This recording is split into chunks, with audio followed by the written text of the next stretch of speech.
লিল্লাহি তাকবীর। আপনারা ভালো আছেন সবাই? শীতে কষ্ট হচ্ছে না? মাশাআল্লাহ। 3 দিন ব্যাপী তাফসীরুল কোরআনের প্রোগ্রামের সমাপনী রজনী আজকে।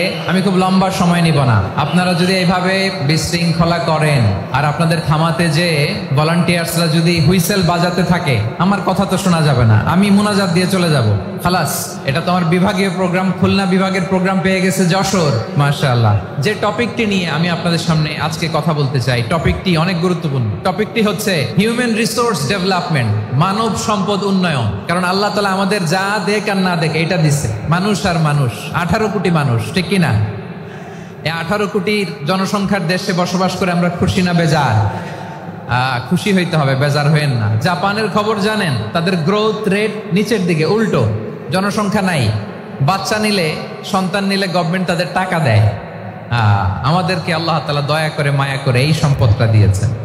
এই মানব সম্পদকে যেন আমরা কাজে লাগাই, ইনশাআল্লাহ। পড়েন সবাই। হিউম্যান রিসোর্স ডেভেলপমেন্ট অনেক জনগুরুত্বপূর্ণ বিষয়, খুব সেন্সিটিভ বিষয়, বুঝতে হবে। যশোরের স্মার্ট ছেলেরা, এই যে আমি যাদেরকে দেখতে পাচ্ছি, all are the Gen Z of Jessore. Gen Z, ওরা স্মার্ট, ওরা ইশারা ইঙ্গিতে কাজ করে। এই যে পুরো গদি উল্টায় দিছে, ঠিক কিনা? 24-এর ছাত্র নাগরিক অভ্যুত্থান আমাদের দেখিয়ে দিচ্ছে কিভাবে চোখের ইশারায় গদি উল্টে দিতে হয়। প্রিয় ভাইরা, হিউম্যান রিসোর্স ডেভেলপমেন্টের ব্যাপারে কিছু কথা বলবো। এই যে আমাদের বিশাল জনসংখ্যা, এই জনসংখ্যাকে কি করে জনসম্পদে রূপান্তরিত করা যায়, এ ব্যাপারে কথা বলবো। আমি সূরাতু বনী ইসরাইলের 70 নম্বর আয়াত তেলাওয়াত করেছি। এই আয়াতের আলোকে কিছু কথা আমি আপনাদের সামনে বলবো। আল্লাহ তাআলা ইরশাদ করছেন, ওয়ালাকাদ কাররামনা বনী আদম ওয়া হামালনাহুম ফিল বাররি ওয়াল বাহরি ওয়া রাযাকনাহুম মিনাত তাইয়্যিবাত ওয়া ফাদ্দালনাহুম আলা কাসীরিম মিম্মান খালাকনা তাফদীলা। পড়েন আল্লাহু আকবার। রব্বুল আলামিন বলেন, ওয়ালাকাদ কাররামনা বনী আদম, আমি বনী আদমকে সম্মানিত করেছি, বনী আদমকে মর্যাদা দিয়েছি। ওয়া হামালনাহুম ফিল বাররি ওয়াল বাহর, বনী আদমকে জলে স্থলে, স্থলে এবং সমুদ্রে চলাচলের বাহন দিয়েছি। ওয়া রাযাকনাহুম মিনাত তাইয়্যিবাত, তাদেরকে পবিত্র রিজিকের বন্দোবস্ত করেছি। ওয়া ফাদ্দালনাহুম আলা কাসীরিম মিম্মান খালাকনা তাফদীলা, আর আমি আল্লাহ যাদেরকে সৃষ্টি করেছি তাদের মধ্য থেকে বনী আদমকে আমি শ্রেষ্ঠ বানিয়েছি। আমরা শ্রেষ্ঠ, আমরা আশরাফুল মাখলুকাত। আমরা কি? এই যে এমনি চিল্লাচিল্লি করে, জিজ্ঞেস করলে বলে না। আমরা আশরাফুল মাখলুকাত। আমরা কি? শ্রেষ্ঠ, সবার চেয়ে সেরা। আমাদের মতো করে আল্লাহ কাউকে বানায় নাই।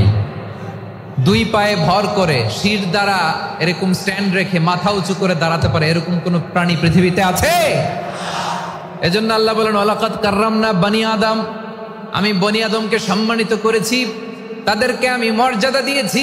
তাদেরকে আমি যত মর্যাদা দিয়েছি, আমার কোন সৃষ্টিকে এত মর্যাদা দেই নাই। পড়েন সুবহানাল্লাহ। I have dignified the status of the sons of Adam. আদমের সব সন্তানের মর্যাদা আমি বাড়িয়েছি। আল্লাহ এখানে বলেননি ওয়ালাকাদ কাররামনাল মুমিনিন, আমি মুমিনের মর্যাদা বাড়িয়েছি, বলেছেন?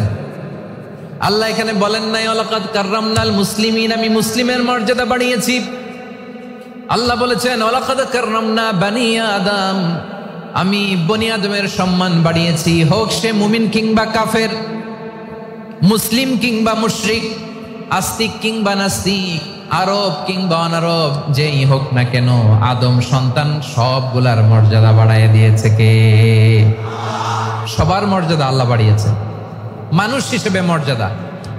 বিশ্বনবী সাল্লাল্লাহু আলাইহি ওয়াসাল্লাম ইহুদির লাশ দেখে দাঁড়িয়ে গেলেন। কার লাশ? আমার যশোরের ভাইয়েরা আওয়াজ করে বলুন, কার লাশ? ইহুদির লাশ দেখে দাঁড়ায় গেলেন। সাহাবারা বললেন, ইয়া রাসূলুল্লাহ, আপনি দাঁড়ালেন যে, এটা তো ইহুদির লাশ। বিষ্ণু বললেন, আওয়ালাইসাত নাফসান, এটা কি মানুষ নয়?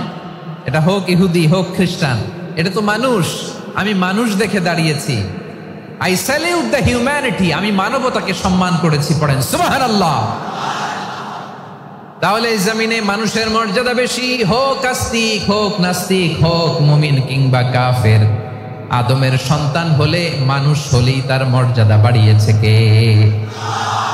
আমার কলিজার টুকরা যশোরের ভাইয়েরা, মানুষের মর্যাদা আল্লাহ এত বাড়িয়েছেন, মানুষ জীবিত থাকলেও যেমনি মর্যাদাবান, মরে গেলেও মর্যাদাবান। সুবহানাল্লাহ পড়েন। মানুষ মরে গেলে এই ডেড বডিটা কি হয়? পচে যায়, গলে যায়, মাটির সাথে মিশে যায়। তাই বলে আপনি ডেড বডির সাথে যাচ্ছে তাই করতে পারবেন না। পারবেন? কেউ যদি অন্যায় করে, তাকে যদি আপনি শাস্তির আওতায় আনেন, যা মনে চায় করতে পারবেন না। তারা আগুন দিয়ে পোড়াতে পারবেন না, নাক কাটতে পারবেন না, কান কাটতে পারবেন না, অঙ্গ বিকৃতি করতে পারবেন না। কারণ মানব জাতির মর্যাদা স্বয়ং দিয়েছে কে? ডেড বডি পচে যাবে, গলে যাবে। তারপরে ইসলাম বলে না, খবরদার, এই মরা লাশটারও একটা মর্যাদা আছে না নাই? ইসলাম বলে এই লাশটা গলে যাবে, পচে যাবে, কিন্তু এটার অমর্যাদা করো না। কর্পূর দিয়ে, খেজুর পাতা দিয়ে এটাকে ওয়ার্ম ওয়াটার দিয়ে, গরম পানি দিয়ে ধৌত করো। সাদা শুভ্র ধবধবে কাপড় দিয়ে লাশটাকে তুমি কাভার করো। তারপরে খাটিয়ার মধ্যে লাশটাকে রেখে বিশাল একটা প্রোগ্রাম করো, একটা ফিউনারাল প্রোগ্রাম করো। ওই প্রোগ্রামের ডানে বায়ে পেছনে লাশটারে রাখলে হবে না, প্রোগ্রামের একেবারে সামনটাতে তুমি লাশটাকে রাখো। সুবহানাল্লাহ। একটা ফিউনারাল প্রোগ্রাম করতে হবে, তাকে শেষ বিদায় জানাতে হবে, যেটাকে আমরা জানাজা বলি। কি বলি? জানাজা মানে মাইয়েতের জন্য দোয়া, তার জন্য দোয়া করা হয়, তাকে একটা সিস্টেমেটিক অর্ডারে কবরে রাখা হয়, সুন্দরভাবে সেটাকে কবরস্থ করা হয়, মাটি দেয়া হয়, পানি দেয়া হয়। তার মানে মরে গেলেও মানুষের সম্মান বাড়ায় দিয়েছে কে? এজন্য আল্লাহ বললেন, ওয়ালাকাদ কাররামনা বানি আদম, বনি আদমের সম্মান মর্যাদা আমি আল্লাহ বাড়িয়ে দিয়েছি। মানুষের সম্মানে তুমি কখনো আঘাত করো না, ঠিক কিনা? তাহলে ভাই, প্রথম মেসেজ হচ্ছে, the first and foremost message tonight to the people of Jessore. Allah বলেন, I have dignified the status of son of Adam. আমি বনি আদম সবার মর্যাদা বাড়িয়ে দিয়েছি, হোক আস্তিক নাস্তিক, হোক কাফের কিংবা মুশরিক, তার মর্যাদা বাড়াই দিছে কে? যখন বন্যা হয়, আমরা ত্রাণ নিয়ে যাই, আমরা শুধু মুসলমানদেরকে ত্রাণ দেই নাকি? হ্যাঁ, আমরা মুসলমানকেও দেই, অমুসলমানকেও দেই, হিন্দুকেও দেই, বৌদ্ধকেও দেই। যেখানেই মানবতা বিপন্ন, সেখানে ইসলামের হেল্পিং হ্যান্ড আছে না নাই? সুবহানাল্লাহ। কি দিন আমরা পেয়েছি, কি বিধান আমরা পেয়েছি। ওয়ালাকাদ কাররামনা বানি আদম, আমি বনি আদমকে সম্মানিত করেছি। এরপর আল্লাহ বললেন, ওয়া হামালনাহুম ফিল বাররি ওয়াল বাহর, মানুষকে স্থলে এবং সমুদ্রে চলাচলের বাহন আমি দিয়েছি। স্থলে কিভাবে চলবে, জলে কিভাবে চলবে, এই বাহনের ব্যবস্থা করেছে কে? এই জেনজি, এই স্যামড়া, ইরাম করতেছো কিসের জন্য? হ্যাঁ, ইরাম করলে চলবি? হ্যাঁ, বস বস বস বস। আওয়াজ করতেছো কেন? দিবা না, কথা বলতে দিবা না আমাকে? তো এইটা বুঝি তোমাদের ভালোবাসার নমুনা? তোমাদের ভালোবাসার কারণে যদি আমি কোথাও দাঁড়াতেই না পারি, কোথাও বসতে না পারি, কোথাও দুটা কথা বলতে না পারি, এই ভালোবাসা দিয়ে কি হবে আমার? বরং ঘামতে ঘামতে ঘর্মাক্ত হব, রক্তাক্ত হব। কিন্তু সেন্ট্রাল থেকে, সেন্ট্রালি যে ইনস্ট্রাকশন আসবে, সেই ইনস্ট্রাকশনের এক চুল আমরা ডানে বায়ে যাব না। এইটা গণজাগরণের জন্য এইটা দরকার, ইসলামী বিপ্লবের জন্য এইটা দরকার। তো আধা ঘন্টা ধরে যদি তোমাদেরকে থামানোই না যায়, এই লস্কর দিয়ে আমি কি করব? আল্লাহর ওয়াস্তে নো নো নো স্লোগান, চুপচাপ একেবারে আমার দিকে তাকাও। আল্লাহ বললেন, ওয়া হামালনাহুম ফিল বাররি ওয়াল বাহর, জলে স্থলে আমি চলাচলের যানবাহনের ব্যবস্থা করেছি। আমরা স্থলে ঘোড়ার উপরে চড়ি, উটের উপরে চড়ি, গাড়ির উপরে চড়ি। এই যে গাড়ির ইঞ্জিন বানাইছি আমরা, এটার মেধা দিয়েছে কে? আবার সাগরের মধ্যে আমরা নৌযান, জলযান, বড় বড় জাহাজ দিয়ে এক মহাদেশ থেকে আরেক মহাদেশ যাই, এক দেশ থেকে মালামালগুলো আরেক দেশে পাঠাই। সাগরের ভেতরে নৌকাগুলোরে ধরে রাখলো কে? ওয়ালফুলকিল্লাতী তাজরি ফিল বাহরি বিমা ইয়ানফাউন নাস, মানুষের উপকার আছে এরকম সরঞ্জামাদি নিয়ে সাগরের উপরে বিশাল বিশাল জলযানগুলো চলে। এগুলো ডুবে যায় না, কাত হয়ে যায় না, পড়ে যায় না। এগুলোকে স্থিতিস্থাপকতাকে ঠিক করে রাখলো কে? আপনারা জাহাজ দেখেছেন? জাহাজ, হ্যাঁ, বাড়ি চট্টগ্রাম হইলে দেখতে পারতেন। দেখছেন? বিশাল বিশাল জাহাজ, বিশাল জাহাজ মালামাল নিয়ে এক মহাদেশ থেকে আরেক মহাদেশে যায়। গত মাসে আমার জাপান সফর ছিল। এই যে বাংলাদেশে যে গাড়িগুলো চালান, বেশিরভাগ গাড়ি আসে কিন্তু জাপান থেকে। হাজার হাজার গাড়ি একটা জাহাজ বহন করতে পারে, হাজার হাজার গাড়ি। এটার সাগরের মধ্যে ভাসাইলো কে? সবাই বলুন, ভাসালো কে? হাজার হাজার গাড়ি নিয়ে জাপানিজ গাড়িগুলো আমাদের চট্টগ্রামের এয়ারপোর্টের বন্দরে ভিড়ে। যুক্তরাষ্ট্রে আমি দেখেছি বিশাল বিশাল জাহাজ। আপনারা টাইটানিক জাহাজের নাম শুনেছেন? টাইটানিকেরও 8 গুণ 10 গুণ বড়। সুবহানাল্লাহ কইবেন না? টাইটানিক জাহাজের 8 গুণ 10 গুণ বড় একটা জাহাজ আছে, আইকন অফ দ্য সি। আমি দেখে এসেছি। রয়্যাল ক্যারিবিয়ান দেখে এসেছি। সাগরের সামনে জেটিতে যখন দাঁড়ালাম, জাহাজটা যখন যায়, আমার মনে হচ্ছে একটা শহর, গোটা শহর, the entire city is floating on the water. পুরো একটা শহর মনে হয় পানির উপর দিয়ে ভেসে যাচ্ছে। পড়েন সুবহানাল্লাহ। এই যে আইকন অফ দ্য সি, এই ক্রুজ, এই জাহাজটা, এটার ভিতরে স্টেডিয়াম আছে। কিসের ভিতরে স্টেডিয়াম? কথা বুঝে নাই বোধহয়। স্টেডিয়াম কিসের ভিতর? সুইমিং পুল আছে, শপিং মল আছে, রেস্টুরেন্ট আছে, ক্লাব আছে, 3000 4000 রুম বিশিষ্ট, কক্ষ বিশিষ্ট হোটেল আছে। এই সবগুলোর নিয়ে এগুলো চলে সাগরের এই দোলার মধ্যে, জলোচ্ছ্বাসের মধ্যে। এই সাগরের ভেতরে এই জাহাজগুলোর ভাষায় রাখছে কে? সূরাতুর রহমান আল্লাহ তাআলা বললেন, ওয়ালাহুল জাওয়ারিল মুনশাআতু ফিল বাহরি কাল আ'লাম ফাবিআইয়ি আলা, সবাই পড়েন, ফাবিআইয়ি আলাই রাব্বিকুমা তুকাযযিবান। পাহাড় সম বড় বড় জাহাজগুলো মাল বোঝাই করে সাগরের মধ্যে ভেসে বেড়ায়। এগুলো দিয়ে মালামাল বহন করা যায়। মানুষরা এক দেশ থেকে আরেক দেশে যায়। এই জাহাজগুলোর সাগরের ভেতরে ভাসায় রাখলো কে? এই আয়াতের ভেতরে আল্লাহ তাআলা সূরাত বনী ইসরাঈলের এই চমৎকার আয়াতের ভেতরে আল্লাহ তাআলা বেসিকলি মানব জাতির প্রতি তার 4টি স্পেশাল অনুগ্রহের কথা বলেছেন। কয়টি? 2টা বলে ফেলছি। 1 নাম্বার, ওয়ালাকাদ কাররামনা বনী আদম, আমি বনী আদমের সম্মান বাড়াইছি। নাকি মুসলমানদের? নাকি মুসল্লিদের? কার সম্মান বাড়িয়েছি? বনী আদমের। তাহলে human dignity, the first part of the verse talks about the human dignity. 2 number অংশ আল্লাহ তাআলা বললেন, ওয়া হামালনাহুম ফিল বাররি ওয়াল বাহর, স্থলে এবং সমুদ্রে আমি তাদের জন্য চলাচলের বাহন দিয়েছি। সুবহানাল্লাহ।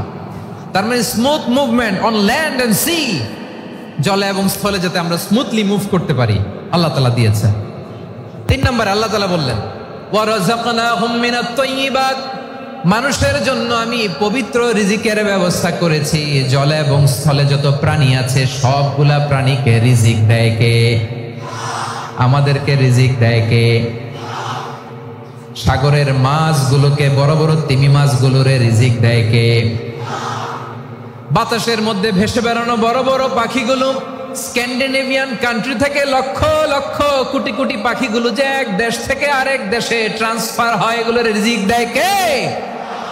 রব্বুল আলামিন বলেন, ওয়ামা মিন দাব্বাতিন ফিল আরদি ইল্লা আলাল্লাহি রিজকুহা ওয়া ইয়ালামু মুস্তাকাররাহা ওয়া মুস্তাওদাআহা কুল্লুম ফি কিতাবিম মুবিন। আল্লাহু আকবার।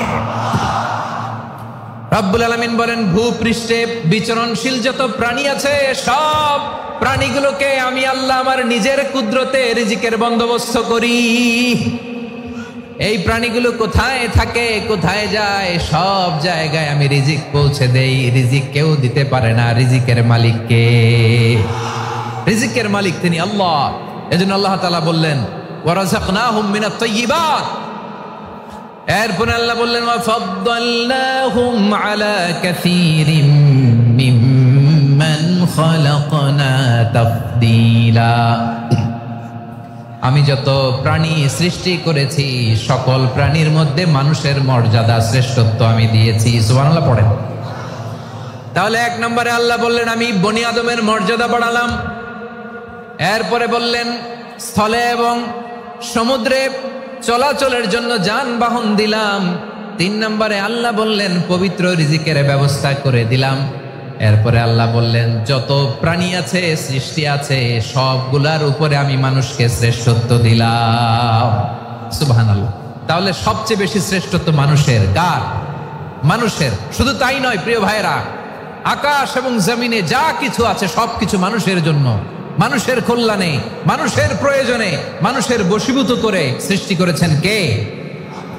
রব্বুল আলামিন বলেন হুয়াল্লাযী খালাকা লাকুম মা ফিল আরদি জামিআ। এই জমিনের মধ্যে যা কিছু আমি আল্লাহ সৃষ্টি করেছি সব কিছু আমি মানুষের জন্য সৃষ্টি করেছি। পড়েন সুবহানাল্লাহ। হুয়াল্লাযী খালাকা লাকুম মা ফিল আরদি জামিআ। যা আছে সব আমাদের জন্য, সব আমাদেরকে সার্ভিস দেওয়ার জন্য, আমাদের উপকারের জন্য, আমাদের কল্যাণের জন্য। আওয়াজ করে সবাই পড়ুন আল্লাহু আকবার।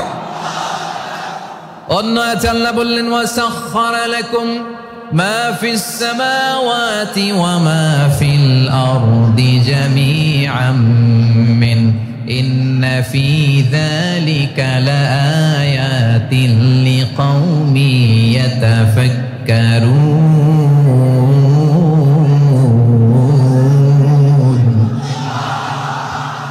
প্রথম আয়াতে আল্লাহ বললেন জমিনে যা আছে সব তোমাদের কল্যাণে আমি সৃষ্টি করলাম।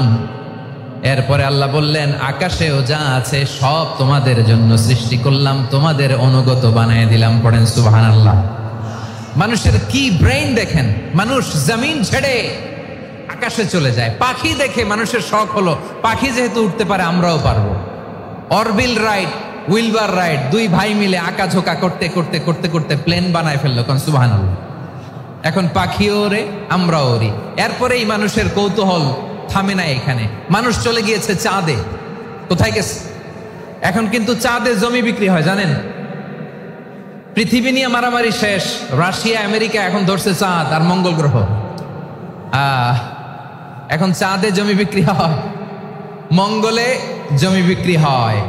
এই চাঁদ, মঙ্গল, বৃহস্পতি, শনি সব আল্লাহ তাআলা আমাদের জন্য বানিয়েছেন। সুবহানাল্লাহ পড়েন। মানুষ সাগরের উপরে চড়ে, শূন্যে ভেসে বেড়ায়, পাহাড় কেটে সুড়ঙ্গ বানায়, টানেল বানায়। মানুষ ব্রডব্যান্ডের লাইন নিয়ে যায় সাগরের ভেতর দিয়ে, এক দেশ থেকে আরেক দেশে, এক মহাদেশ থেকে আরেক মহাদেশে। সুবহানাল্লাহ পড়েন। তার মানে গোটা বিশ্বের সব কিছুর উপরে control, superiority over all creatures, সব কিছুর উপর কন্ট্রোল, মনিটরিং, নিয়ন্ত্রণ, এটা প্রতিষ্ঠা করে দিয়েছে কে? এজন্যই মানুষের শ্রেষ্ঠত্ব। ওয়ালাকাদ কাররামনা বানি আদম। আমি বনি আদমের সম্মান বাড়িয়েছি, মর্যাদা আমি বাড়িয়ে দিয়েছি এই কারণে, কারণ মানুষ সবকিছুর উপর নিয়ন্ত্রণ নিতে পারে। মানুষকে নিয়ে এই কোরআনের সব আলোচনা, মানুষকে নিয়ে এই কোরআনের সব। তাই কোরআনের কেন্দ্রীয় আলোচ্য বিষয় হচ্ছে মানুষ। কোরআনের কেন্দ্রীয় আলোচ্য বিষয় কি? যশোরের ভাইয়েরা বুঝে থাকলে সবাই বলবেন কোরআনের কেন্দ্রীয় আলোচ্য বিষয় কি? এই যে আমি মূল আলোচনায় যাচ্ছি এখন। কেন মানুষ কোরআনের কেন্দ্রীয় আলোচ্য বিষয়? এই যে ভাইয়েরা, এই যে হাত জোর করে, এই যে Jessore Gen Z, the smart people of Jessore, হাত জোর করে বলতেছে, হাত জোর করে তোদের কাছে আল্লাহর দোহাই লাগে, স্টপ স্টপ। শুরুতে একবার বলেছে জায়গা না হলে আস্তে আস্তে ধাক্কা দিবা, সামনে না পিছনে দিয়ে দিয়ে বেরোয় চলে যাও। এলইডিতে দেখো, এই যে আল্লাহর ওয়াস্তে জায়গা না হলে ওদিকে যাও। কোরআনের মাহফিলে বিশৃঙ্খলা, এটা কাফিরদের আলামত। কাফিররা শীষ দিত, শীষ। বিশ্বনবী কোরআনের তাফসির করলে কাফিররা শীষ দিত আর ক্ল্যাপিং করত, হুইসেল এন্ড ক্ল্যাপিং। তো আমরা কি এখানে বিশৃঙ্খলা করতে আসছি? তো বারবার থামানো লাগে কেন? কোনো আওয়াজ হবে না, বললাম তো স্টপ। আওয়াজ করে বলুন কোরআনের কেন্দ্রীয় আলোচ্য বিষয় কি? সবাই বলেননি। এতগুলো মানুষ উত্তর দিলে এতটুকু আওয়াজ হয়, অন্তত আমি বিশ্বাস করি না। যশোর আওয়াজ করে বলো কোরআনের কেন্দ্রীয় আলোচ্য বিষয় কি? মানুষ।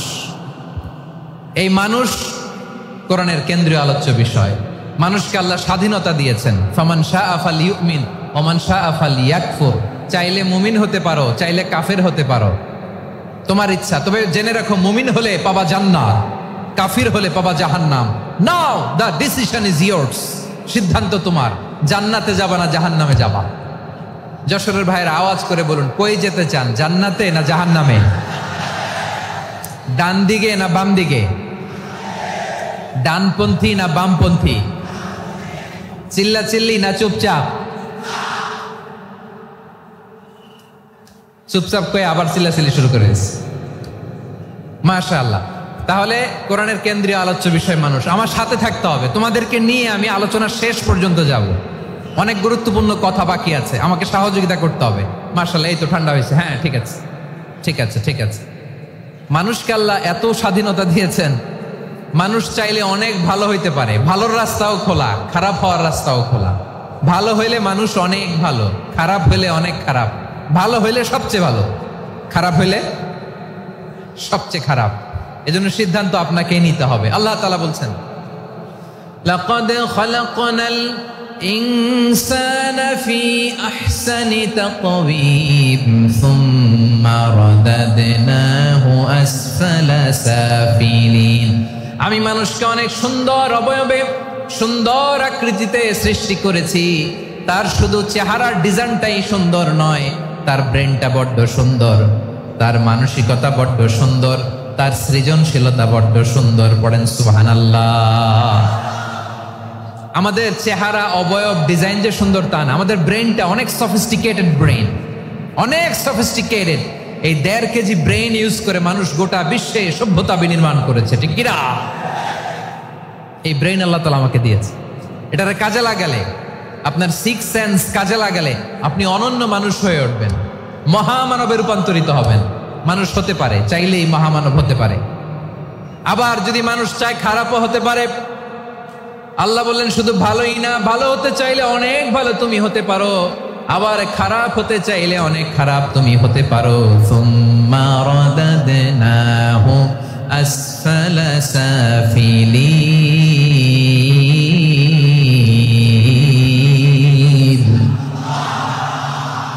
খারাপ হলে একেবারে খারাপ হতে পারো, নিকৃষ্ট হলে একেবারে নিকৃষ্ট হতে পারো, ভালো হলেও ভালো হতে পারো। কোন সুবহানাল্লাহ। এবার আওয়াজ করে বলুন, ভালো হতে চাই না খারাপ? শ্রেষ্ঠ না নিকৃষ্ট? মানুষ ভালো হলে মানুষ ফেরেশতার চেয়েও ভালো, মানুষ খারাপ হলে সে পশুর চেয়েও খারাপ। কথা ঠিক কিনা বলেন? ভালো হলে ফেরেশতার চেয়েও ভালো, খারাপ হলে পশুর চেয়েও নিকৃষ্ট। তার মানে শ্রেষ্ঠত্বে মানুষ, শ্রেষ্ঠত্বে ফেরেশতাকে হার মানায়, আর অধপতনে শ্রেষ্ঠত্বে ফেরেশতাকে ছাড়িয়ে যায়, আর অধপতনে পশুকেও হার মানায়। আই রিপিট, আমি আবারও বলছি, মানুষ শ্রেষ্ঠত্বে ফেরেশতাকে ছাড়িয়ে যায়, আর অধপতনে সে পশুকেও হার মানায়। আওয়াজ করে বলতে হবে, ঠিক কি না? এটার প্রমাণ কি? মানুষ শ্রেষ্ঠ হইলে যে ফেরেশতার চেয়েও সেরা, তার প্রমাণ কি? আল্লাহ তাআলা বলছেন, ওয়া ইয কুলনা লিল মালাইকাতি ইসজুদু লিআদম ফাসাজাদু ইল্লা ইবলিস আবা ওয়াস্তাকবারা ওয়া কানা মিনাল কাফিরিন। আল্লাহ বলেন, স্মরণ করো সে সময়ের কথা যখন আমি ফেরেশতাদেরকে বললাম, ও ফেরেশতারা আদমকে সেজদা দাও। সব ফেরেশতারা সম্মান সূচক সেজদা আদমকে দিল। তারা আদমের জন্য সেজদায় লুটিয়ে পড়লো, একজন ছাড়া, তার নাম ইবলিস। আওয়াজ করে বলেন, তার নাম কি?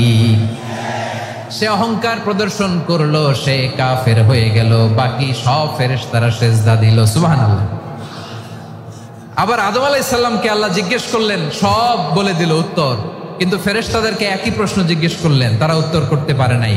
তার মানে এর মধ্য দিয়ে প্রমাণিত হয়, মানুষ ভালো হলে ফেরেশতার চেয়েও ভালো, ফেরেশতার চেয়েও মানুষের মর্যাদা বাড়িয়ে দিয়েছে কে? সব নূরের ফেরেশতা যখন মাটির আদমকে সেজদা দেয়, এটা প্রমাণ করে ফেরেশতার চেয়েও মানুষের মর্যাদা বাড়িয়ে দিয়েছে কে? তুমি মাটির আদমকে প্রথম সৃষ্টি করিয়া ঘোষণা করিয়া দিলে শ্রেষ্ঠ বলিয়া, তাই তো নূরের ফেরেশতা করে আদমকে সেজদা। ঠিক কিনা বলেন? তাই তো নূরের ফেরেশতা করে আদমকে সেজদা, সবার চেয়ে সম্মান দিলে মাটির আদমকে। আল্লাহু আল্লাহু তুমি জাল্লে জালালুহু, শেষ করা তো যায় না গে তোমার গুণগান। পড়েন না? পড়েন। আল্লাহু আল্লাহু তুমি জাল্লে জালালুহু, শেষ করা তো যায় না গে তোমার গুণগান।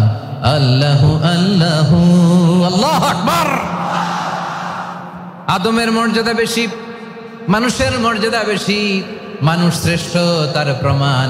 নূরের ফেরেশতা মাটির আদমকে সেজদা করে আওয়াজ করে বলেন ঠিক কিনা?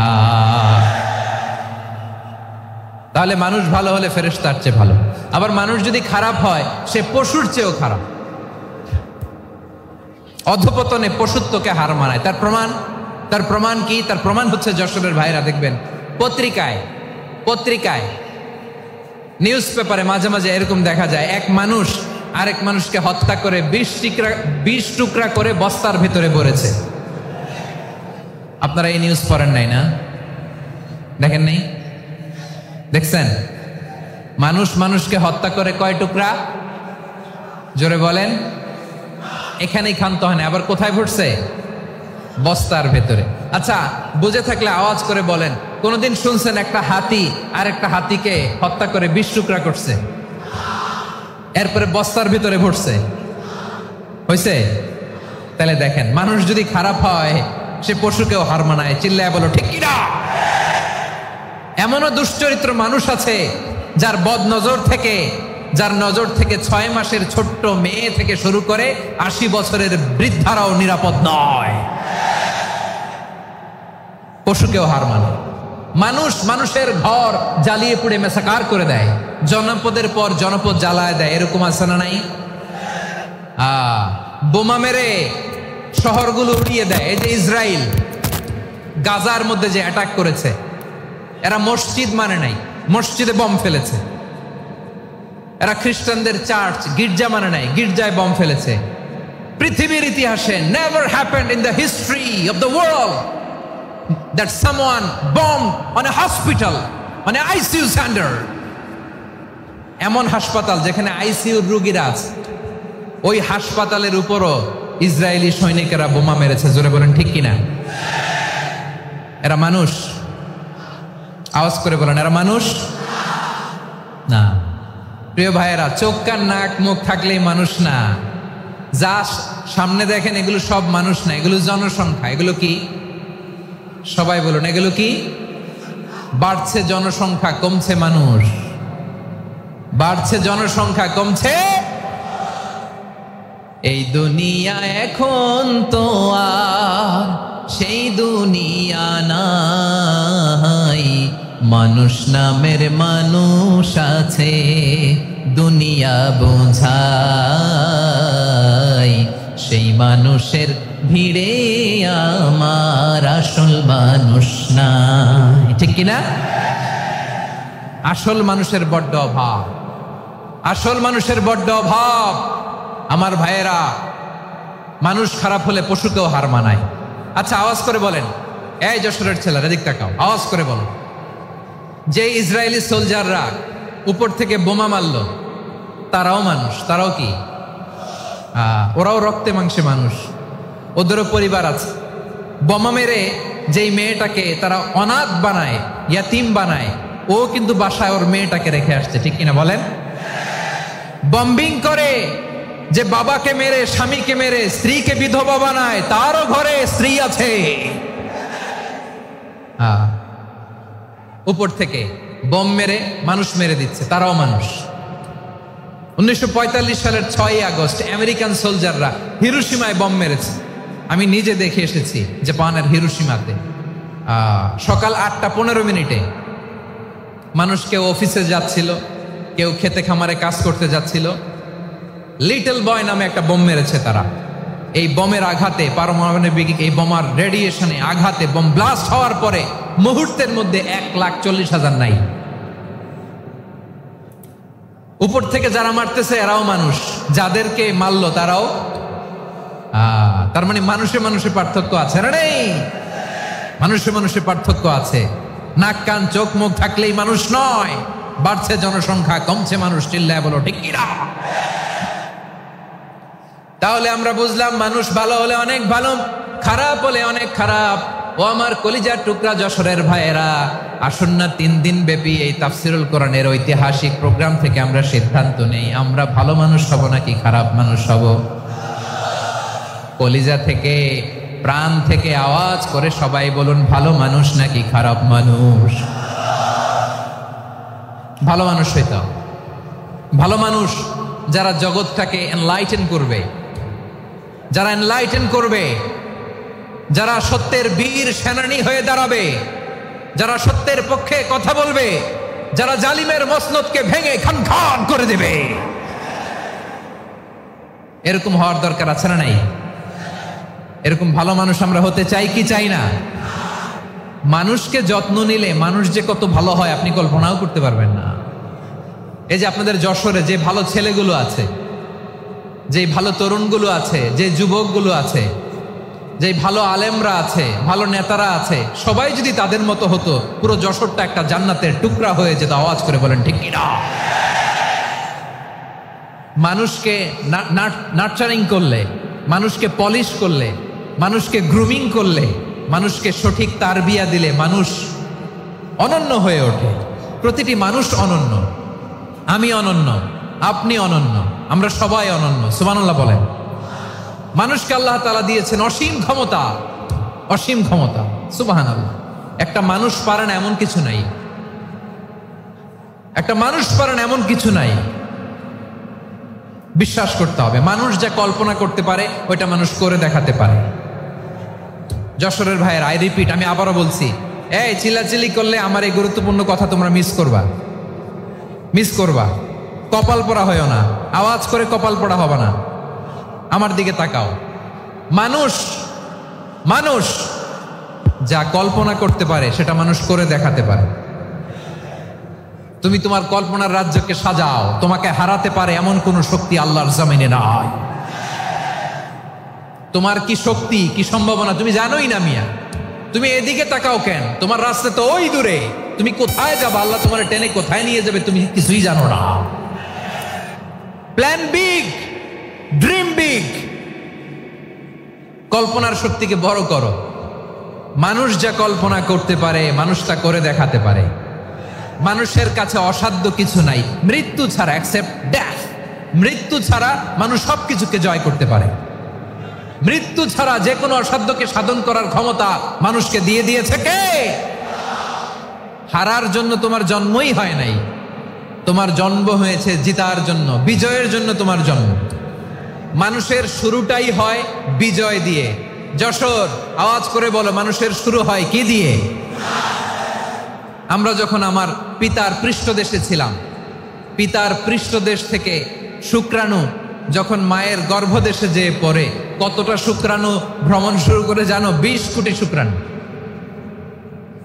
একবার সিমেন আউট হলে সেখানে 20 কোটি শুক্রাণু থাকে, ভ্রমণ শুরু করে।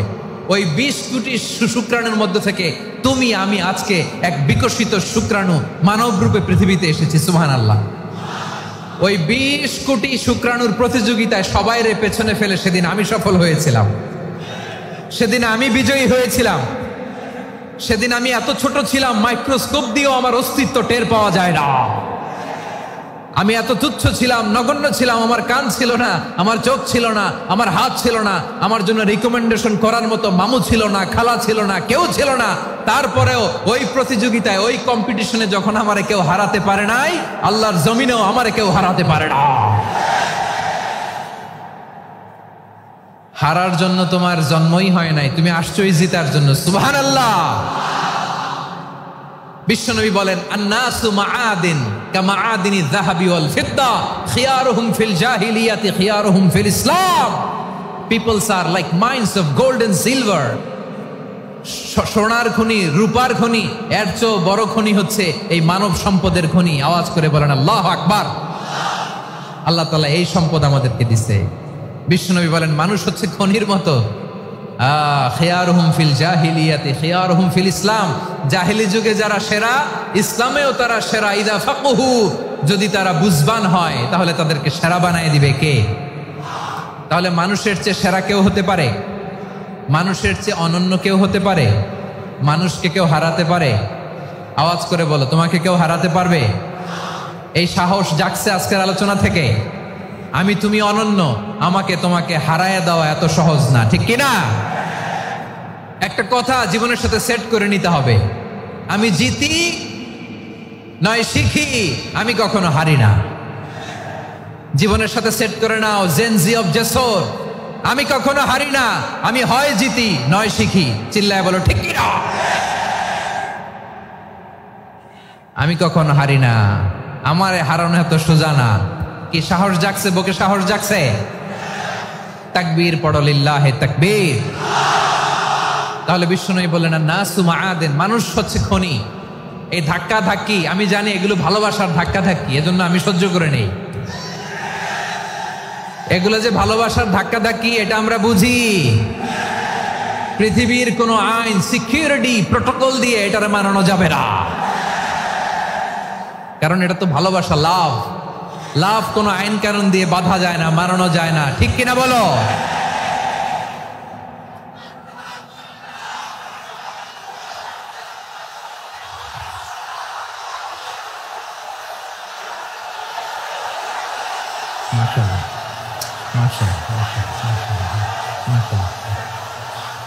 ঠিক আছে, বসুন বসুন বসুন। আল নাসু মাআদিন, মানুষ হচ্ছে খনি, এই খনির যত্ন নিতে হবে। আমার মা বাবা যারা এসেছেন, আপনার ছেলে মেয়ের যত্ন নেন। আপনার ছেলের মধ্যে যে কি পটেনশিয়াল আপনি জানেন না। আপনার এই ছোট্ট অবুজ ছেলেটাই আগামী দিনের শায়েখ আহমদুল্লাহ হবে। আপনার হেফজখানায় পড়া ওই ছোট্ট ছেলেটাই আগামী দিনের আল্লামা মামুনুল হক হবে। আপনার ওই ছেলেটা আমির হামজা হবে, আব্দুল হাই সাইফুল্লাহ হবে। এভাবে বড় বড় আলেম হবে, তারা যুগশ্রেষ্ঠ আলেম হবে। সেই একদিন এই বাংলাদেশের পার্লামেন্টে যে বক্তব্য দিয়ে যশোরের পক্ষে কথা বলবে। আপনি জানেন না, কাউকে ছোট করবেন না, আপনি ওর কনফিডেন্স আপনি কমাবেন না, আপনি কমাতে পারেন না। প্যান্ডেলে আমার যে মা বোনেরা আছেন, ছেলে মেয়েদেরকে কখনো ছোট করে কথা বলবেন না। ও যে কোথায় যাবে আপনি জানেন না, আপনি মা হয়ে তাকে সাহস দিবেন, তার কল্পনার জগৎটাকে সাজাতে তাকে উৎসাহিত করবেন, ঠিক কিনা বলেন? আর আমার প্যান্ডেলের আমার প্রিয় শ্রদ্ধাশীলা মায়েরা বোনেরা, আপনারা তো আরো দামি সম্পদ। বিশ্বনবী বলেন আর দুনিয়া কুল্লুহা মাতা। আল্লাহ আল্লাহ আল্লাহ, বিশ্বনবীর কথার ওজন দেখেন। আর দুনিয়া কুল্লুহা মাতা ওয়া খায়রু মাতা'আদ দুনিয়াল মারআতুস সালিহা। বিশ্বনবী বলেন দুনিয়ায় যা দেখো সব আল্লাহর দেওয়া অ্যাসেট, মানে সম্পদ। আর এত অ্যাসেটের ভিড়ে সবচেয়ে শ্রেষ্ঠ সম্পদ হচ্ছে নেককার নারী। সুবহানাল্লাহ। ভাইয়েরা বোনের সাথে খারাপ আচরণ করো না, সন্তান মায়ের সাথে খারাপ আচরণ করো না। আমাদের মায়েরা আমাদের asset, they are our priceless asset.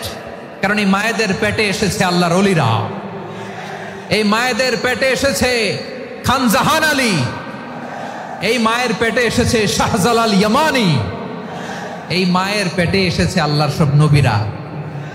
নাকি নবীরা আকাশ থেকে ধপ করে জমিনে নেমে আসছে? মায়ের পেটে আসছে। এই মায়ের পেটগুলো খনি। আমার সম্মানিতা মায়েরা বোনেরা, নিজেকে ইসলাম দিয়ে সাজান, নিজেকে ইসলাম দিয়ে সাজান, নিজেকে পবিত্র রাখুন, নিজের আব্রু ইমান ইজ্জতের হেফাজত করুন, কোরআন পড়ুন, সুন্নাহ পড়ুন। আপনি জানেন না আপনার গর্ভে কে আসছে, কোন ক্ষণজন্মা পুরুষকে আল্লাহ তাআলা আপনার গর্ভে পাঠাবে আপনি জানেন না। মায়েরা নিজেদেরকে পবিত্র রাখুন, ইসলাম চর্চা করুন, কোরআন চর্চা করুন, নৈতিকতা দিয়ে নিজেকে সাজান। যশোরের জেনজি, নিজেদেরকে প্রস্তুত রাখো আগামীর বাংলাদেশের জন্য। নৈতিকতা, মোরালিটি, ভ্যালিউজ দিয়ে নিজেকে সাজাও, ইসলাম দিয়ে নিজেকে সাজাও। কারণ আগামীর বাংলাদেশ ইসলামের বাংলাদেশ। বাংলাদেশের আসল পরিচয় ইসলাম। বাংলাদেশের আসল পরিচয় কি? সবাই বলে না। বাংলাদেশের আসল পরিচয় কি? এই ইসলাম নিয়ে আমরা সংসদ ভবন সাজাবো, রাজি আছি না নাই? শেকড় ভুলে যাওয়া যাবে না। আমরা ধাপে ধাপে শারিয়া আইনের দিকে যাব ইনশাআল্লাহ, কিন্তু জঙ্গিবাদ দিয়ে নয়, কট্টর পন্থা দিয়ে নয়। আমরা ইন্টেলেকচুয়ালি গ্রাজুয়ালি ধাপে ধাপে শারিয়া আইনের দিকে মুভ করব ইনশাআল্লাহ। বলো লিল্লাহি তাকবীর। এদেশের আসল পরিচয় সবাই বলে না, আওয়াজ করে, এদেশের আসল পরিচয়। এদেশে আজান শুনে সূর্য ওঠে শহর গ্রামে, এদেশে আজান শুনে সূর্য ডোবে সন্ধ্যা নামে, এদেশে সকল কাজে সবাই বলে বিসমিল্লাহ, এদেশে ভালো কিছু দেখে শুনে হাসি মুখে সবাই বলে মাশা আল্লাহ। সুবহানাল্লাহ সুবহানাল্লাহ সুবহানাল্লাহ সুবহানাল্লাহ সুবহানাল্লাহ সুবহানাল্লাহ সুবহানাল্লাহ সুবহানাল্লাহ। ও নবীন তরুণ, তোমার কিসের এত ভয়? জেনে রেখো বাংলাদেশের আসল পরিচয়। বাংলাদেশের আসল পরিচয় ইসলাম। আওয়াজ তুলে বলো, আসল পরিচয় কি? এদেশে পরস্পরে দেখা হলে দেয় সালাম, এদেশে আমজনতার হৃদয় জুড়ে পাক্কা আলাম, ঠিক কি না? এদেশে বিপদ এলে সর্বজনে সর্বক্ষণে দোয়া পড়ে ইন্না লিল্লাহ সুবহানাল্লাহ সুবহানাল্লাহ সুবহানাল্লাহ সুবহানাল্লাহ। এদেশে আজান শুনে সূর্য ওঠে শহর গ্রামে, এদেশে আজান শুনে সূর্য ডোবে সন্ধ্যা নামে, এদেশে সকল কাজে সবাই বলে বিসমিল্লাহ, এদেশে ভালো কিছু দেখে শুনে হাসি মুখে সবাই বলে মাশা আল্লাহ। সুবহানাল্লাহ, আওয়াজ করে সুবহানাল্লাহ সুবহানাল্লাহ সুবহানাল্লাহ সুবহানাল্লাহ। সবাই একসাথে সুবহানাল্লাহ সুবহানাল্লাহ সুবহানাল্লাহ সুবহানাল্লাহ। এদেশের আসল পরিচয় কি? আওয়াজ করে বলতে ভয় লাগে। এদেশের আসল পরিচয় কি? ইসলাম দিয়ে আমাদের সংসদ ভবন চলুক, আমরা চাই কি চাই না? বঙ্গভবনে লা ইলাহা ইল্লাল্লাহর পতাকা উড়ুক, আমরা চাই কি চাই না? প্রতিটি জেলা অফিসে, ডিসি অফিসে লা ইলাহার পতাকা ঝুলুক, আমরা চাই কি চাই না? কারা কারা চাই হাত তুলে আল্লাহরে দেখায়।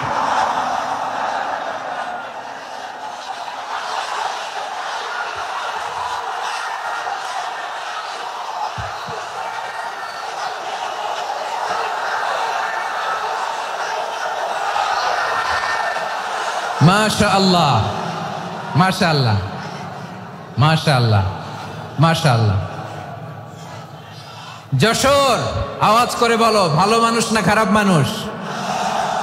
বুঝে বলছো তো? মানুষ ভালো হলে যে কত ভালো। এই মানুষকে যত্ন নিলে, মানুষকে মানুষ বানালে যে সে কি হতে পারে শুনবা? হ্যাঁ, নাকি মোনাজাত দিয়ে দিব? শুনবা? তাহলে থামতে হবে। থামো, আমি যখন বলবো থামো থামো, তাকবীরের সময় দিলে তাকবীর, থামো থামো।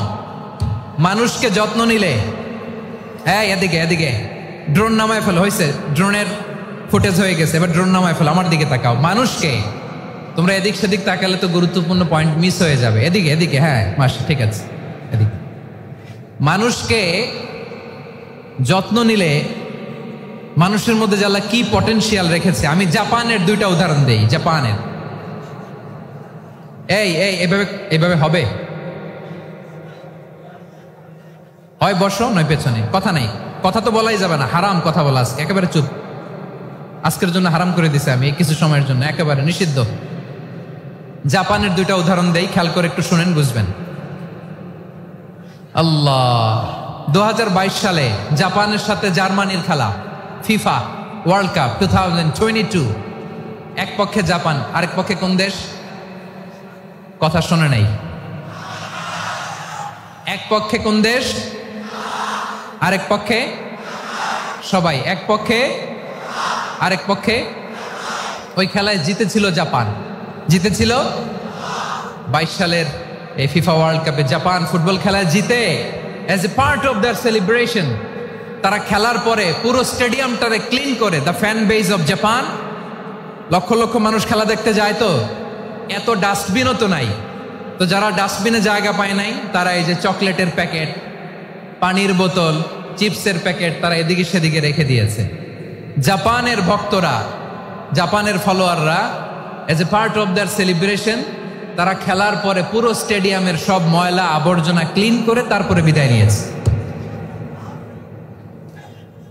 তাদেরকে কি ক্লিন করার দায়িত্ব দেওয়া হয়েছিল? এই যশোর, জাপানের যে ছেলেরা খেলা দেখতে গেছিল ওদেরকে কি ক্লিন করার দায়িত্ব দিছিল? তারা কি স্টেডিয়ামের পরিচ্ছন্নতা কর্মী? তাদের আকল, তাদের সিক্স সেন্স তাদেরকে বলেছে ছোটবেলা থেকে জাপান গভর্নমেন্ট ওদেরকে এত পরিচ্ছন্নতা শেখায়, ক্লিনলিনেস অ্যাওয়ারনেস ক্যাম্পেইন করায়। ক্লাসে আমি দেখেছি, ক্লাসে নিজের বেঞ্চ নিজে মুছে, ক্লাসের মাঝখানে একটা সময় দেয়, নিজের টেবিল নিজে মুছে, নিজের ক্লাসরুমটা নিজে পরিষ্কার করে, রাস্তাঘাটে একটা ধুলা নাই, ময়লা নাই, একটা টিস্যু নাই। খেলার পরে গোটা বিশ্বকে তাক লাগিয়ে দিয়েছে। জাপানের ফ্যানরা সবার রেখে যাওয়া গার্বেজ, টিস্যু, বোতল পরিষ্কার করে তারপরে স্টেডিয়াম থেকে বিদায় নিয়েছে। আমরা কেন এমন হইতে পারলাম না? আমরা কেন এমন হইতে পারলাম না? জাপানের যারা এগুলো করছে ওদের 3টা করে চোখ না? চোখ তো 3টা জাপানো লাগো, জাপানো লাগো, হাত তো 4টা, কান তো 6টা। হ্যাঁ, নাকি আমার মতো 2 হাত 2 কানওয়ালা মানুষ? চোখে দেখলে ওটা মানুষ না। চিন্তা করছেন? তার মানে জাপানিজদেরকে যে গ্রুমিং করে শিখানোর মাধ্যমে পরিচ্ছন্ন বানানো গেছে, ওরা যেমনি মানুষ আমরাও মানুষ। আমাদের সন্তানদেরকে শেখালে তারাও পারবে, পারবে কিনা? 2 নম্বর উদাহরণ বলি। চট্টগ্রাম ফেনীতে যারা গিয়েছেন, মেঘনা গোমতী ব্রিজ প্রকল্প নাম শুনছেন? মেঘনা একটা ব্রিজ পার হওয়া লাগে। এই মেঘনা গোমতী, এখানে 3টা ব্রিজ কাঁচপুর সহ, এই 3টা ব্রিজের নির্মাণ কাজ, রেনোভেশনের কাজ দেয়া হয়েছিল জাপানের একটা কোম্পানিকে। কাকে? জাপানের কোম্পানির নির্মাণ শেষে 738 কোটি টাকা বেঁচে গেছিল, এটা গভর্নমেন্টের হাতে দিয়ে তারা বিদায় নিয়েছে। কত টাকা? 738 কোটি টাকা। যত প্রাক্কলিত ব্যয় নির্ধারণ করা হয়েছে সব টাকা সরকার, তৎকালীন সরকার 2019-এর সরকার, কারা ছিল তো জানেন? এই 2019-এর সরকার তাদেরকে দিয়েছে। তারা রিনোভেশন নির্মাণ শেষে 738 কোটি টাকা অতিরিক্ত বেঁচে গেছিল, এটা আবার গভর্নমেন্টের হাতে বুঝাই দিয়ে তারা বিদায় নিচ্ছে। আমরা কেন এমন হইতে পারলাম না? জাপানের ওরাও মানুষ, আমরাও মানুষ, তার মানে মানুষে মানুষে পার্থক্য আছে না নাই? আচ্ছা, জাপানের 2টা উদাহরণ দিলাম, এবার আমার দেশের 2টা উদাহরণ দিব না? বাংলাদেশের 2টা উদাহরণ দিই। 1 নম্বর উদাহরণ, গত সপ্তাহে আপনারা জানেন কক্সবাজার আমার একটা প্রোগ্রাম ছিল, তো হেলিকপ্টারে গিয়েছিলাম। ফেনী জেলা যখন পার হচ্ছি আমি দেখলাম 3টা উইন্ডমিল। উইন্ডমিল চিনেন তো? বিশাল পিলার, 3টা 4টা পাখা থাকে। বায়ু বিদ্যুৎ কেন্দ্র, বাংলাদেশের প্রথম বায়ু বিদ্যুৎ কেন্দ্র এটা। মুহুরী প্রজেক্ট বলে এটা, সম্ভবত মুহুরী প্রজেক্ট। তো সাগরের বাতাসের ঝাপটায় এটা ঘুরে এনার্জি হয়, ইলেকট্রিসিটি উৎপাদন হয়। তো আমি পাইলটকে বললাম, ভাই এগুলো থেকে কেমন ইলেকট্রিসিটি উৎপাদন হয়? কয়, হুজুর একটু হয় না, কিছুই হয় না। কিছুই হয় না মানে? বলে, হুজুর বাংলাদেশে যত উইন্ডমিল আছে এটার পাখা একটাও ঘুরে না। আল্লাহ, বলেন কি? তাহলে যে কোটি কোটি টাকা ব্যয় করে যে উইন্ডমিল, কয় হুজুর ভিতরে ফিটফাট, উপরে ফিটফাট, ভিতরে সদরঘাট। তার মানে কোটি কোটি টাকা দিয়ে এই উইন্ডমিল বানায়, এখানে কিছু নাই। দুর্নীতির আড্ডাখানা, আখড়াখানা বাংলাদেশ, ঠিক কিনা বলেন? আয় রে, জাপানিজরাও মানুষ, আমরাও মানুষ। আমার এক নিকটাত্মীয় সরকারি চাকরিজীবী, উনি আমাকে বললেন, বাংলাদেশের আরেকটা উদাহরণ দেই। উনি আমাকে বললেন যে প্রতি বছর আমাদের অফিসের ফার্নিচার চেঞ্জ করে। আমি বললাম, প্রতি বছর ফার্নিচার চেঞ্জ করে কেন? বলে যে ফার্নিচার নতুন পারচেজ করলেই তো এখানে টাকা, নতুন কিনতে পারলেই টাকা, নতুন উন্নয়নের সবক শোনাতে পারলেই টাকা। প্রথম আলোর রিপোর্ট। কি আলো? প্রথম আলোর রিপোর্ট। গত 15 বছরে উন্নয়নের নামে লুটপাট হয়েছে প্রায় 3.25 লাখ কোটি টাকা। কার রিপোর্ট? আমাদের বানানো কথা, প্রথম আলোর রিপোর্ট। গত 15 বছরে কারা ছিল জানেন তো? হ্যাঁ, শুধু ওনাদেরকেই দোষ দিয়ে লাভ নাই। স্বাধীনতার পর থেকে শুধু শাসকের হাত বদল হয়েছে, আমরা কিছু পাই নাই, ঠিক কিনা বলেন? শুধু ওনাদের দোষ দিয়ে কি লাভ? একদল খাইছে, আরেক দল খাওয়ার জন্য রেডি হয়ে আছে। আমরা এরকম চাই না। আমরা চাই স্বাধীন সার্বভৌম বাংলাদেশ। আমরা চাই দুর্নীতিমুক্ত বাংলাদেশ। আমি নিউজটা যে কতবার পড়লাম, এটা কি সম্ভব? 3.25 লাখ কোটি টাকা লুটপাট, মানে লুটপাট করতে করতে এদেশের জনগণকে ফুটপাতে বসায় দিচ্ছে। প্রিয় ভাইয়েরা, জাপানের মানুষও মানুষ, আমরাও মানুষ। সিদ্ধান্ত আপনার, কোন মানুষ হবেন, ভালো মানুষ না খারাপ মানুষ? আজকের আলোচনার বিষয় হচ্ছে মানব সম্পদের উন্নয়ন, human resource development. It's a process to increase the capacity of knowledge, skill, capacity of the people of a country. একটা দেশের মানুষের জ্ঞান, তাদের দক্ষতা কি করে বাড়ানো যায়, বাড়িয়ে দেশের উন্নয়ন করানো যায়, এটাই হচ্ছে মানব সম্পদ উন্নয়নের মূল কথা। তাহলে মানব সম্পদ হচ্ছে একটা দেশের সবচাইতে শক্তিশালী পুঁজি। প্রাকৃতিক সম্পদ, খনিজ সম্পদের চেয়েও দামি হচ্ছে মানব সম্পদ। আমার প্রিয় যশোর, প্রাকৃতিক সম্পদ, খনিজ সম্পদের চেয়ে দামি সম্পদ কি সম্পদ? আল্লাহ তাআলা দয়া করে আমাদেরকে এই মানব সম্পদ দিয়েছেন। আসুন আমাদের এই মানুষগুলোকে আমরা সোনার মানুষ বানাই। রাজি আছেন তো সবাই? রাজি আছেন? মানুষ পারে না এমন কোনো কিছু নাই, চাইলে সব পারে। এজন্য মানুষকে তারবিয়া দিতে হবে, যথাযথভাবে তাদেরকে গড়তে হবে। আসুন আমরা সিরাতের আয়নায় বিশ্বনবীর জীবনী থেকে দেখি তিনি কিভাবে হিউম্যান রিসোর্সকে ম্যানেজ করতেন। যদি আপনাদের সময় হয়, দু একটা উদাহরণ দিয়ে আজকে আমি আমার আলোচনার বিদায় নিব। হবে সময় হবে কয়েক মিনিট? হ্যাঁ, শান্ত থাকবেন তো? শান্ত থাকবা? হ্যাঁ, ঠিক আছে। এই ধাক্কার মধ্যে ঢুকছে, এবার মজা বুঝতেছো তো? হ্যাঁ, মানা করছিলাম না? ঠিক আছে, টের পাও। হ্যাঁ, ঠিক আছে। যে আওয়াজ করবে আমি ওকে দেখতেছি, কে কে আওয়াজ করে দেখতেছি। শেষ কথা, শেষের দিকে চলে আসছি। বিষ্ণু ইসলাম কিভাবে হিউম্যান রিসোর্সকে ম্যানেজ করতেন, মজার কথা আছে কয়েকটা, বলে বিদায় নিব। বিশ্বনবী কিভাবে এই মানব সম্পদকে ম্যানেজ করতেন। বিশ্বনবী he was a very good talent hunter, চৌকস ট্যালেন্ট হান্টার ছিল। কার মধ্যে কি ট্যালেন্ট আছে দেখলেই বুঝে ফেলতেন। সুবহানাল্লাহ পড়বেন না? কি নবী আমরা পেয়েছি! He was a very good talent hunter. আমার নবী তিনি চৌকস ট্যালেন্ট হান্টার ছিলেন। কার মধ্যে কি প্রতিভা বের করতেন, ওই প্রতিভাকে ইসলামের কল্যাণে কাজে লাগাতেন। সুবহানাল্লাহ বলেন। যাকে যেই জায়গায় সেট করলে ভালো হবে তাকে ওই জায়গায় সেট করতেন।